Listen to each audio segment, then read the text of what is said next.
¿Cuántos dicen gloria a Dios porque digno es el Señor? ¿Cuántos dicen aleluya porque Jesús está en este lugar? ¿Y cuántos le pueden decir al hermano que está a su lado: estoy feliz de que estés en el mejor lugar del mundo en esta hora? Díselo con alegría. Estoy feliz de que estés en el mejor lugar del mundo a esta hora. Gloria a Dios por eso. ¿Cuántos dicen amén? Gloria a Dios. Bien, amados, el tiempo ha corrido velozmente, así que tengo que predicar velozmente también. No queremos que nadie sufra de hipoglicemia en esta hora. Así que vamos directamente al asunto en esta hora del estudio de la palabra de Dios. Y les invito a abrir sus Biblias en el Evangelio de Lucas, los que hayan traído sus Biblias, el Evangelio de Lucas, capítulo 24.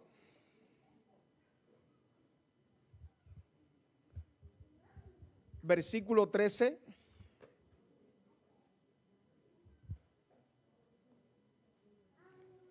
Y dice la palabra de Dios: dos de ellos iban el mismo día a una aldea llamada ¿cómo? Emaús, que estaba a 60 estadios ¿de dónde? De Jerusalén. Ahora, amados, este texto, para poder entrar un poquitico en contexto de lo que queremos hablar en esta mañana o en esta hora, es que los discípulos iban ese mismo día camino a Emaús. Ahora, dice acá en las medidas bíblicas que quedaba como a unos 60 estadios de Jerusalén. Traducido hoy a lo que nosotros entendemos, para que, como tenemos la mayoría una cultura hispana, se los tradujo a kilómetros. En kilómetros vienen siendo unos 11 kilómetros. Yo recuerdo que cuando era un poquitico más joven de lo que soy ahora en Cuba, caminar para mí 11 kilómetros no era nada. Era sencillo. Pero, más o menos, para uno caminar 11 kilómetros necesita aproximadamente, a ver los matemáticos, ¿cuántas horas? 2 horas y media más o menos. Es decir, dice el texto bíblico que ese mismo día, como usted puede leer, dos de ellos, noten que no dice los nombres, dos de ellos, entendemos que eran discípulos, iban a una aldea llamada Emaús. Ahora, hermano, miren, la Biblia no dice nada por gusto. Cuando usted ve que el evangelista pone una palabra en la Biblia, es porque tiene un mensaje especial para nosotros. Notemos, cuando él dice ese mismo día, se está queriendo referir a que ese día había pasado algo importante. ¿Qué día era? Domingo. Ahora, en la profecía bíblica decía que Cristo iba a estar en el sepulcro, ¿cuántos días? 3 días. Es decir, que el domingo, si él fue enterrado un viernes, ¿qué día era el domingo? El tercer día. Ahora, ¿era un día de victoria o de derrota? Depende de la información que usted tenga. Para usted que conoce la historia hoy día, entendemos que la cruz fue una victoria. Pero para los discípulos que no entendían nada, la cruz había sido una derrota. ¿Y sabes qué pasa, hermanos? Que hoy día, como tú y yo estamos pasando por momentos difíciles y no conocemos el final de la historia, quizás yo estoy hablando para alguien, y no sé si me estás escuchando en esta hora, que ya Dios le dio la victoria y todavía está frustrado en su derrota. Quizás hay alguien aquí en esta hora que esa frase, ese mismo día, se aplica a ti hoy día. Ya Dios te libertó, ya Dios te dio la victoria y todavía estás llorando y sufriendo. Yo no sé si estoy hablando para alguien que está pasando por alguna crisis, para alguien que está en su camino de Emaús, para alguien que está cuesta abajo y él se ve cuesta abajo, pero ya Dios desde los cielos abrió las puertas y derramó sobre él bendiciones para que sobren y abunden. Alabado sea el nombre de Dios. Pero estos discípulos, lo que debía ser una celebración, lo que debía ser una victoria, lo que debía ser un triunfo, lo que debía ser una ocasión para decir, celebremos, porque Jesús ha resucitado. Celebremos, porque hoy es el día de la victoria en Cristo Jesús. Y en esta hora, en este mensaje, yo quiero decirte algo. Querido hermano, no importa por lo que estés pasando, celebra porque Jesús camina contigo a tu lado. Alabado sea Dios. Dios quiere que tú tengas un espíritu de celebración a pesar de. Puede ser que tú digas, Señor, no veo la luz por ningún lado, pero celebra. Porque el Dios que estuvo con los discípulos en el camino de Emaús está presente en esta hora y se hace presente para decirte, hijo mío, si crees en mí, si confías en mí, yo te puedo dar la victoria hoy, aquí mismo y ahora en el nombre del Padre, del Hijo y del Espíritu Santo. Alabado sea Dios. Y mira, amados, los discípulos ese día perdieron el enfoque, perdieron el foco central. Ellos debían haber estado estudiando las profecías. Ellos debían haber estado leyendo las profecías de Isaías, que decía todo lo que iba a padecer el Mesías. Pero ¿sabes qué les pasó? Se pusieron y se concentraron solamente en lo negativo de él.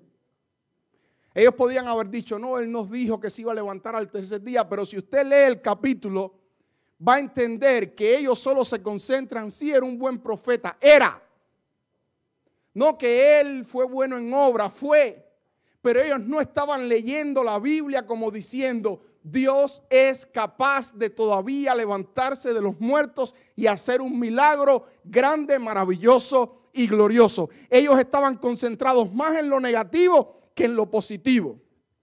Ahora, entendemos algo impresionante en este pasaje bíblico. ¿Qué significa Emaús? Emaús significa que se estaban alejando y rompiendo con la vida que habían tenido anteriormente. ¿Sabes qué simboliza Emaús? Me voy de la iglesia para el mundo porque aquí en la iglesia me siento frustrado. ¿Sabes qué simboliza Emaús? Cuando tú le dices a tu esposa, tenemos que divorciarnos porque esto no va a ningún lado. ¿Sabes qué simboliza Emaús? Ese día que te despidieron del trabajo y no sabes con qué vas a sostener a tu familia. ¿Sabes qué significa Emaús? Emaús significa ese día cuando fuiste al doctor a un examen de rutina y te dijeron el cáncer que tienes ya está demasiado avanzado, ni Dios te puede salvar. ¿Sabes qué simboliza Emaús? Ese día que te sientes deprimido y tú dices, bueno Señor, ¿y qué tengo? ¿Sabes qué simboliza Emaús? Ese día cuando te separaste tanto de Dios, te alejaste tanto de Dios que tú dices, el perdón de Dios no puede hacer nada sobre mí, la sangre de Cristo no me puede perdonar. Eso simboliza a Emaús. Ellos están rompiendo con su vida religiosa, están rompiendo de 3 años y tantos de caminar con Jesús, están rompiendo de ver a un Jesús que sanó paralítico, que le devolvió la vista a los ciegos, están rompiendo con toda su historia, están dando una vuelta y están regresando a Emaús, la aldea que simboliza frustración. Y van, mientras más se alejan de Jerusalén, más frustrados van. Van diciendo, le entregamos a ese tal Jesús 3 años y tanto de nuestra vida. Predicábamos con él, andábamos con él, caminábamos con él. Le decíamos a otro que era un verdadero profeta, que era el Hijo de Dios. Sin embargo, ahora estamos regresando a Emaús. Miren, hermanos. Muchos de nosotros, en algún momento de nuestra historia cristiana, hemos tenido deseo de regresar a Emaús. Y en ocasiones, hay personas que han regresado a Emaús. Hoy por hoy tengo amigos que se criaron conmigo en la iglesia, que decidieron regresar a Emaús. Decidieron irse fuera de la iglesia. Decidieron retornar. Decidieron apartarse de este gran evangelio. Y saben, hermanos, lo que más me impresiona de esta historia es que estos 2 discípulos, no podemos decir que era de los 12 discípulos, porque aunque no dice nombre, y yo me imagino que cuando la Biblia no dice nombre, solo menciona el nombre de uno, pero cuando hay un personaje anónimo, ¿sabes para qué la Biblia lo hace por lo general? Y lo creo así, es para que Milcos Hidalgo ponga su nombre ahí. Porque en ocasiones yo he sido uno de estos 2 discípulos. Todos en algún momento determinado de la vida hemos querido dar la media vuelta y decir, me rindo, no lucho más. Dios no está conmigo, no lo veo. ¿Dónde está Dios? ¿Dónde se encuentra Dios? Yo sé que muchos de nosotros en algún momento de la vida nos hemos sentido de esta manera. Pero ¿sabes qué es lo que más me impresiona? Que aunque estos discípulos no eran nada prominente en el evangelio, Jesús tomó una decisión impresionante. Se les apareció. Y quizás la gente a veces dice, pastor, ore por mi hijo, que yo sé que usted es pastor, a usted Dios lo escucha, te digo algo. Dios no necesita jerarquía para hacer un milagro. Dios no necesita que usted diga primer anciano o directora del ministerio de oración o pastor o el coordinador Rogel Álvarez. No, que él sí ore porque, hermano, no es así. Tú y yo todos somos iguales a la vista de Dios. Y Jesús se le aparece a aquel que clama a Él con fe.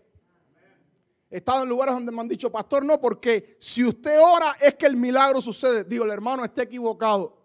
Usted también puede orar porque usted, al igual que yo, es un hijo o una hija de Dios. No es que tenemos nada especial. Todos tenemos acceso, queridos hermanos, al Espíritu de Jehová. ¿Cuántos dicen amén? Y ahora estos discípulos no tenían un lugar prominente en la obra de Dios. Sin embargo, Jesús los ve frustrados, los ve regresando a Emaús. Y entonces Jesús toma la iniciativa de acercarse a ellos.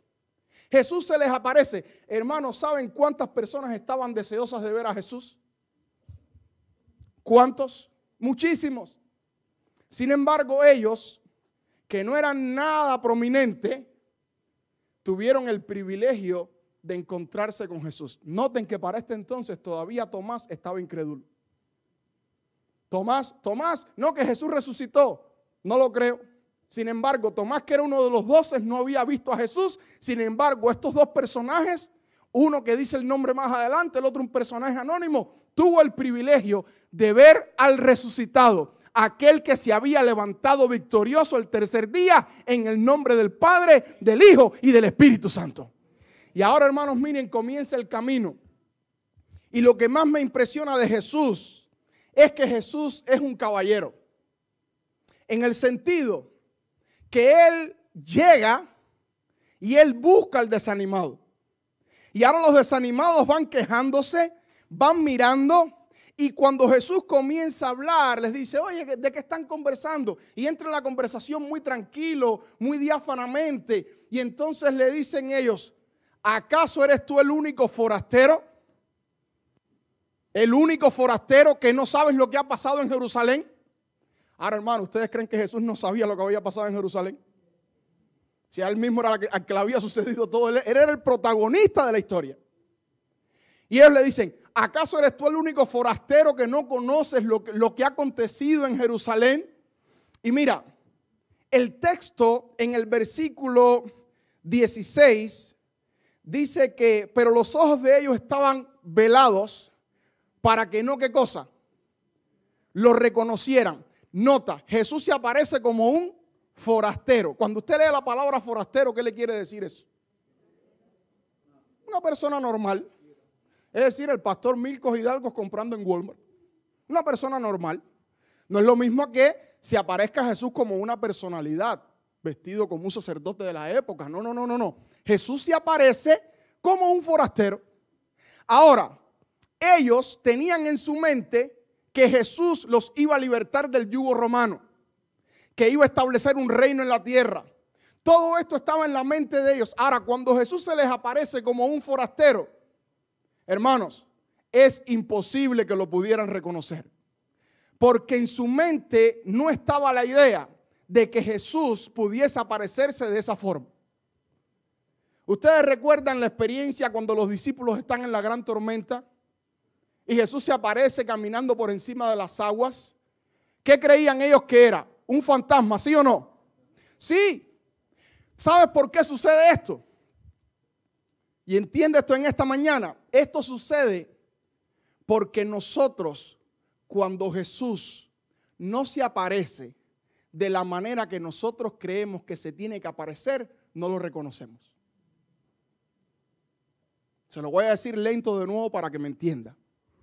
Cuando Jesús no se aparece de la manera que yo creo que se tiene que aparecer, entonces yo no acepto que ese es Jesús.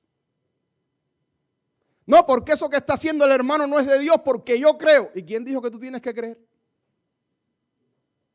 ¿Quién dice que tú tienes la palabra absoluta? ¿Quién decía que los sacerdotes tenían la palabra absoluta en su tiempo? Porque por lo general nosotros queremos que Jesús se aparezca a nuestra manera. Ahora te voy a decir algo. ¿Por qué a veces nos frustramos tanto y estamos descendiendo de Jerusalén hacia Emaús? Porque nosotros queremos que Dios nos responda a nuestra manera. Si Dios no responde a mi manera, me entristezco, me quiero quitar la vida, no quiero seguir con este cargo, Dios no está conmigo. ¿Y quién dijo, hermano, que es a tu manera? Más bien debe ser a la manera de Dios. Pero ellos, al igual que los discípulos cuando vieron un fantasma, decían, no, este no puede ser Jesús, no puede ser un forastero. Ahora, ¿sabes por qué hay otro argumento bien clave? A pesar de que el texto dice que estaba velado, de Jesucristo estaba velado para que ellos no lo pudieran reconocer. ¿Sabes cuál es el otro argumento por qué ellos no podían reconocer a Jesús? Porque estaban concentrados en sí mismos. Y me vas a entender en esta hora, querido hermano, lo que te quiero decir. ¿Sabes por qué tú te angustias? ¿Por qué te entristeces? ¿Por qué te va mal? ¿Por qué dices, ya el mundo se acabó, me voy de la iglesia? Porque eres egoísta y te concentras en ti. Ellos estaban concentrados en sí mismos. En vez de estar concentrados en Jesús, que dijo que al tercer día se levantaría. Si en vez de estar pensando en que yo perdí, en que yo sufrí, en que yo le dediqué y mira todo lo que yo he hecho y ahora al final se murió. Querido hermano, no te concentres tanto en ti, concéntrate en el Jesús resucitado que vive y permanece para siempre. Y cuando tú estés pasando por la crisis, si no te concentras en ti y te concentras en Dios, vas a ver que vas a salir de la crisis rápido porque vas a notar que en todo momento Jesús ha estado caminando contigo. Ahora mira, hermano, lo único que ellos necesitaban en ese caminar con Jesús era una sola cosa. Era que Jesús se quitara la ropa de forastero y le dijera, mira, queridos discípulos, yo soy Jesús.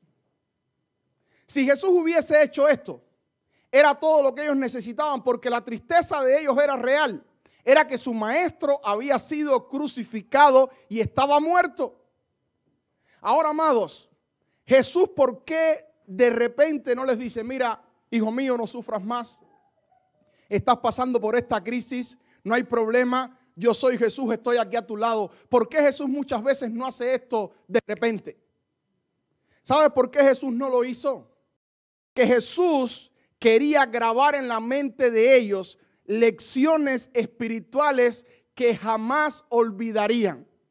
Si Él se les aparecía y les decía, yo estoy aquí, soy Jesús, todo está bien, ellos no hubiesen entendido el evangelio de la manera que Jesús se los explicó. Querido hermano, que estás aquí en esta hora, que estás descendiendo de Jerusalén a Emaús. Quizás hoy tú estás diciendo, Dios no está conmigo, Dios sí está ahí. Quizás tus ojos están velados, quizás no lo ves, pero Él está ahí. Pero ¿sabes por qué a veces tú no lo ves o Dios permite que tú no lo veas? Porque en medio del dolor Él quiere enseñarte lecciones que nunca vas a olvidar y estas lecciones te van a ayudar a llegar al reino de los cielos. Porque nota, Jesús podía haber hecho un milagro en el momento, pero no. Él siguió caminando con ellos. Y nota, hermano, se estaba alejando de Jerusalén, camino a Emaús. ¿Hasta dónde puede llegar Jesús por tal de alcanzarte, de conquistarte? ¿Y sabes qué? Todo da a indicar que Jesús se une con ellos a principio del camino. Es decir, Jesús caminó con ellos durante 2 horas y media. ¿Sabes qué quiere decir esto? Jesús les explicó las escrituras 2 horas y media, hermano. Yo no sé qué será para ti, pero para mí cuando yo leo esta parte de la historia me apasiono. ¿Sabes lo que es recibir 2 horas y media el evangelio directamente de Jesús? 2 horas y media. Y miren, amados, quizás yo si me extiendo 15 minutos más después del tiempo, usted dice, pastor, cállese que no quiero escucharlo más. Pero si está Jesús aquí al frente predicando, imagínese Jesús en esta hora aquí explicándole las Escrituras. Como cuando se paró y tomó el rollo de Isaías en la sinagoga. Hermanos, imagínate qué privilegio. Jesús explicando las Escrituras. ¿Sabes qué? Esos discípulos, a pesar que habían pasado 2 horas y media, no les interesaba, querían seguir escuchando más, ¿sí o no? Claro, si era el mismo Jesús.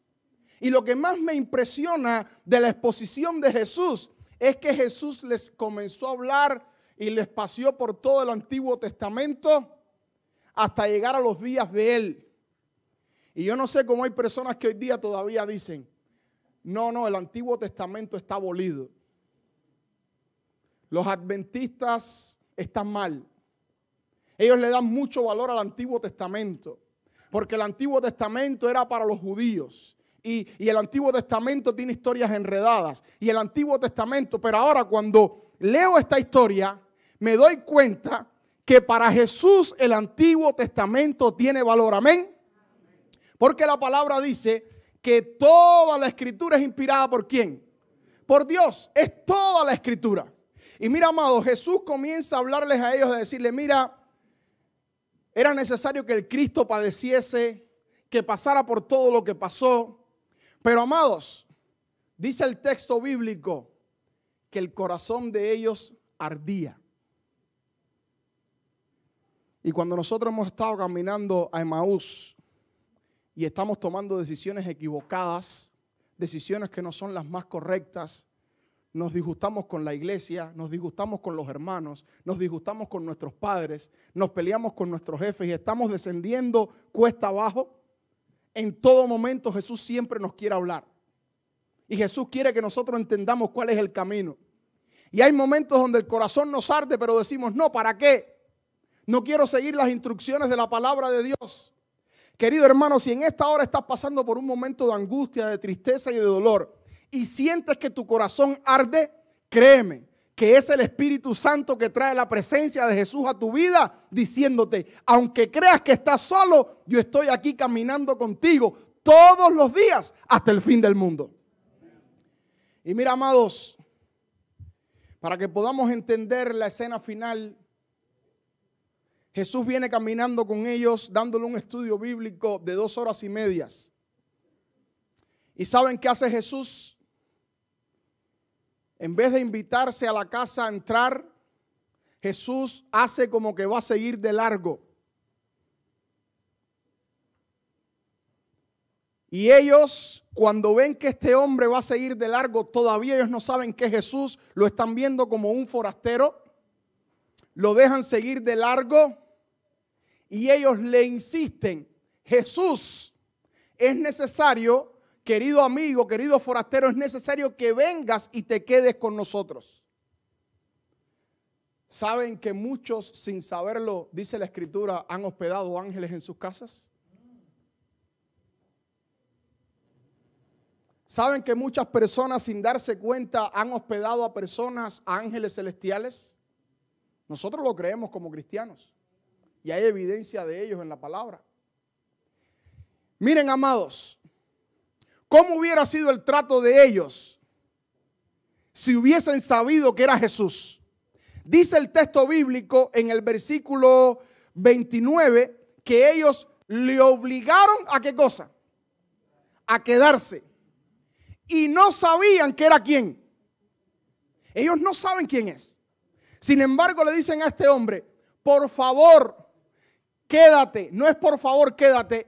Te obligamos a que entres y entres a nuestro hogar, que vengas con nosotros. Queridos hermanos, no perdamos la oportunidad de servir a nuestro prójimo. Muchas veces decimos, no, ese hombre que está pidiendo dinero en el semáforo y aquí y allá que trabaja, y a veces usted los ve, nosotros decimos en un buen cubano, con un carapacho más fuerte que el de uno. Y están pidiendo dinero. ¿Saben cuál es mi consejo? Es mejor pecar de misericordia que de tacaño. Porque Jesucristo dijo, los pobres siempre estarán ¿dónde? Entre nosotros. Y a veces usted me ve que yo me busco cuando veo a alguien y algo les doy. ¿Saben por qué les doy algo? Porque yo no sé quién es esa persona que está ahí. Yo no sé si Dios lo puso para probar que realmente la habita en mi corazón. Yo no sé. Ahora, tampoco usted puede irse al otro extremo. Tiene que ser manso como paloma, astuto como serpiente. Pero hermano, la compasión, la ayuda hacia el prójimo es necesaria. Mira la oportunidad que se hubieran perdido estos dos desanimados. Desanimados, pero cuerdos. Le dicen al forastero, mira, te obligamos a que entres y mores con nosotros. El éxito de tu matrimonio, el éxito de tu vida va a ser en que tú le digas a Jesús, Jesús, yo no sé lo que tú vas a hacer, pero yo te exijo que tú mores en mi vida y en mi hogar. ¿Cuántos decimos amén?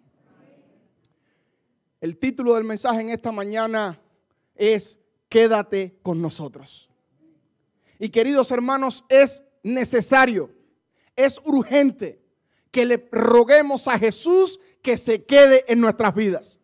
A pesar de que estemos desanimados, noten, cuando los discípulos le dicen a Jesús, quédate con nosotros, todavía ellos están desanimados, no se han animado. Querido hermano, aunque no puedas dar un paso más, no puedas caminar más, dile a Jesús en esta hora, Jesús, no puedo más, me siento desanimado, me siento triste, estoy regresando a Maús, a la frustración, me siento triste, pero te ruego algo, Jesús, quédate en mi vida porque yo sé que en ti hay poder. Y queridos hermanos, muchos de nosotros nos perdemos la presencia de Jesús en nuestras vidas porque no le insistimos a que se quede con nosotros. Jesús nunca va a forzar tu corazón.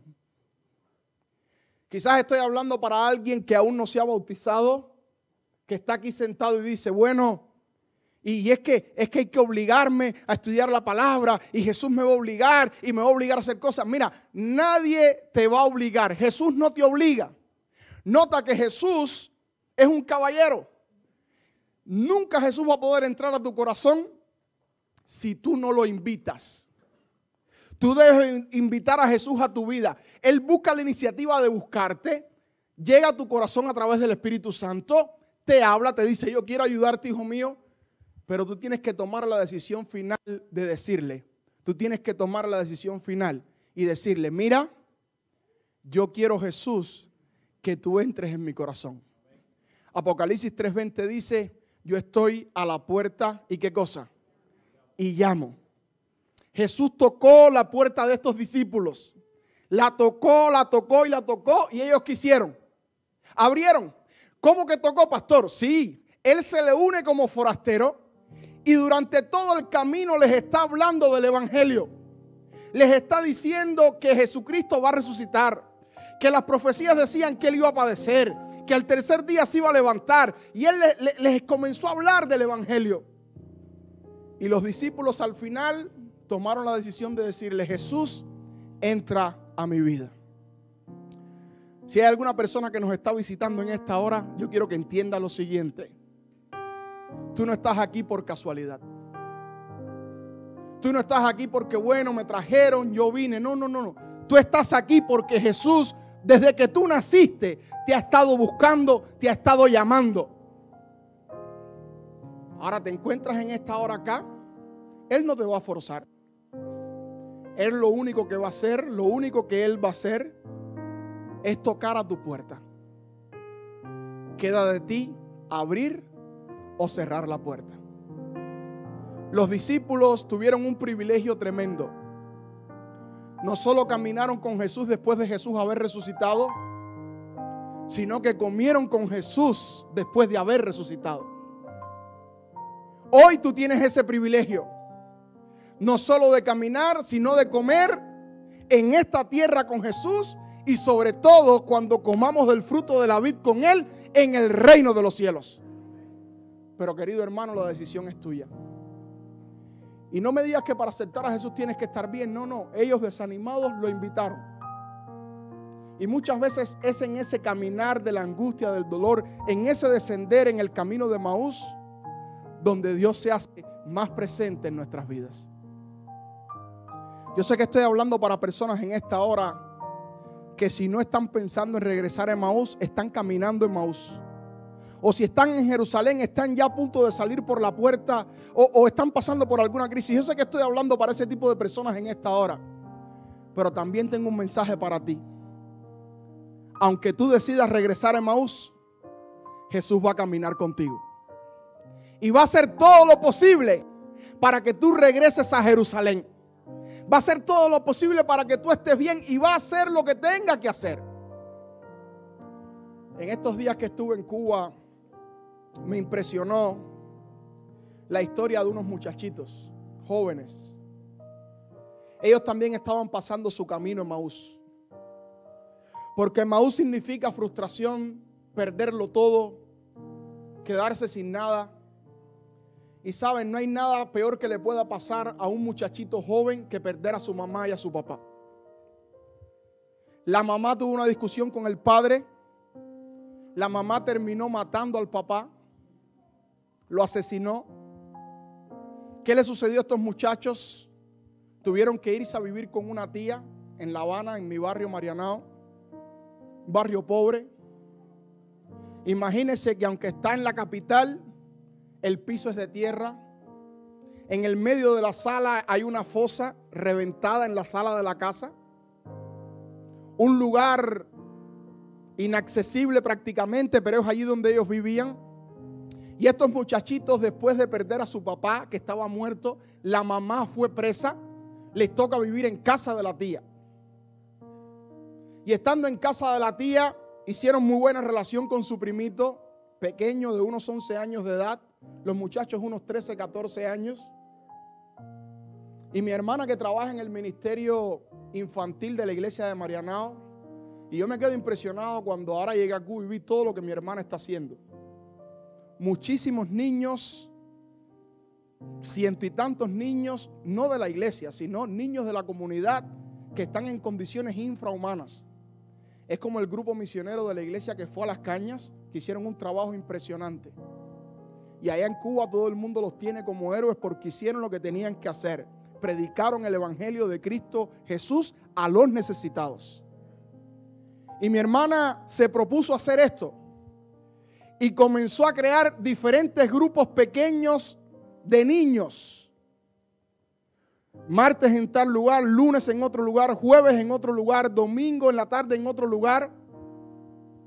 Y un grupo pequeño cayó cerca donde estaban estos muchachos que estaban en su caminar a Emaús. Y estos dos muchachitos recibieron a Jesús en su corazón. Se bautizaron.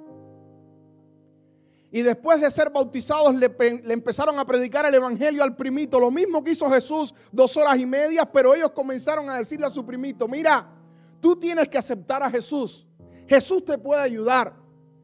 Y este muchachito, que había vivido toda su vida en estas condiciones infrahumanas, aceptó a Jesús. Y la mamá de este muchacho, tuvo el privilegio de conocerla. Le quisimos dar alguna donación que llevamos. Una mujer bien humilde, bien pobre. Ella todavía no ha dado el paso, pero lo está pensando. Está en ese valle de la indecisión. A pesar de que Dios la libertó en un momento donde estaba descendiendo camino a Emaús. De repente el niño, el primito de estos dos muchachos, comenzó a sentirse mal del estómago. Y cuando le hicieron un examen médico, se dieron cuenta que su estómago estaba repleto de gusanos, de lombrices, para que me entienda mejor. Le comenzaron a dar medicamentos, pero era tanto lo que tenía. Imagínese una fosa reventada en el medio de la sala de su casa. Usted no lo creerá, pero hay personas en Cuba que hoy por hoy viven haciendo sus necesidades en un huequito, por el mismo hueco que baldean y se van las cosas hacia abajo. Y ellos con una fosa reventada en el medio. Imagínese qué salud podía tener este muchacho. El doctor se quedó asombrado, asombradísimo. Y le dijo: mira, él tiene la hemoglobina muy baja.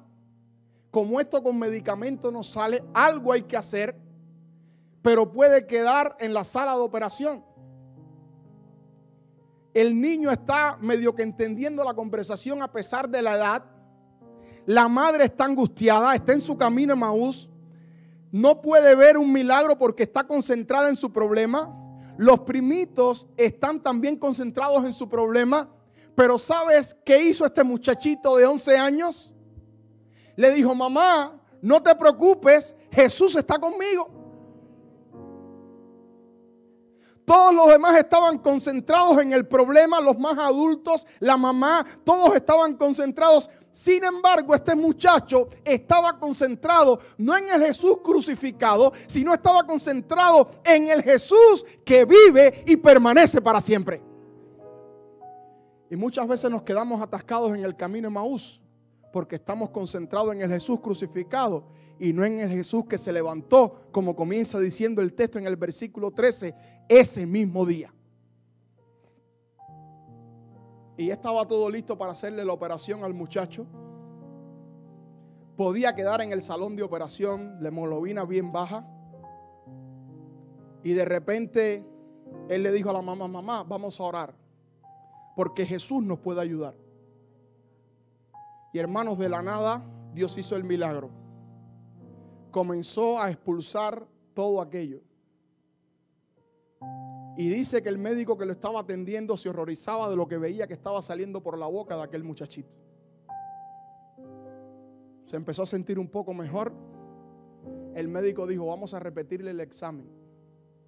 Y cuando le repitió el examen, vio que prácticamente no tenía nada en el estómago.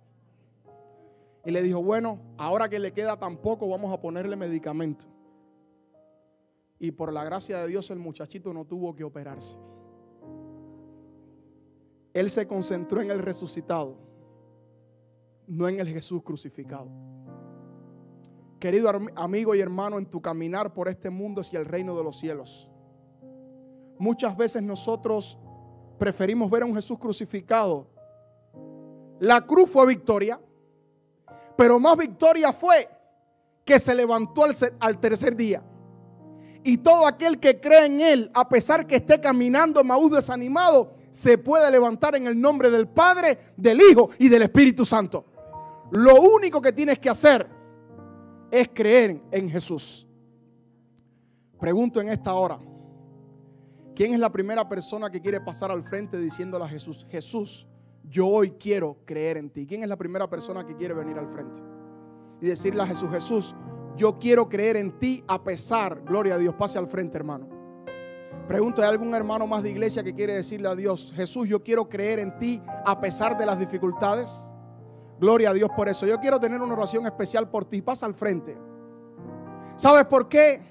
Muchas veces nos concentramos solo en la crucifixión. Concéntrate hoy en que Cristo vive y permanece para siempre.